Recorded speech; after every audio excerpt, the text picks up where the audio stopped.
Guys, இப்போ நீங்கள் ஒரு ஸ்டாக்கை பை பண்ணி ஹோல்ட் பண்ண போகிறீங்க.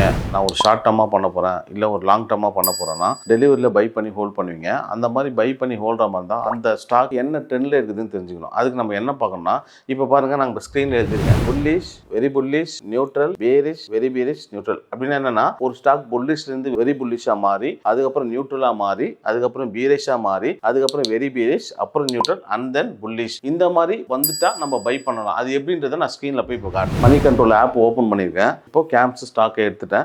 இப்போ பாருங்கள், இந்த ஸ்டாக்கோட ட்ரெண்ட் வந்து நியூட்ரல். நியூட்ரல்னா அது புல்லிஷ்லேருந்து நியூட்ரலா இல்லை பேரிஷ்லேருந்து நியூட்ரலான்னு நம்ம போய் வந்து சார்ட்டை பார்த்தா க்ளீனாக தெரியும். இப்போ பாருங்கள், சார்ட்டு மேலேருந்து கீழே இறங்கிட்டு இருக்கு.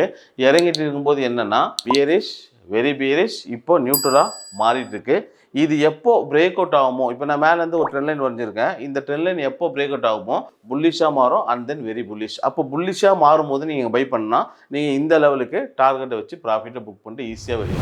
இப்போ பாருங்க, நான் இன்னொரு ஸ்டாக்கும் நான் காட்டுறேன். ஜிண்டால் ஸ்டீலில் பார்ப்போம். ட்ரெண்ட் வந்து நியூட்ரல். ட்ரெண்ட் லைன் கீழேருந்து மேலே வரைக்கும் ட்ரெண்ட் லைன் வரைஞ்சிருக்கேன்.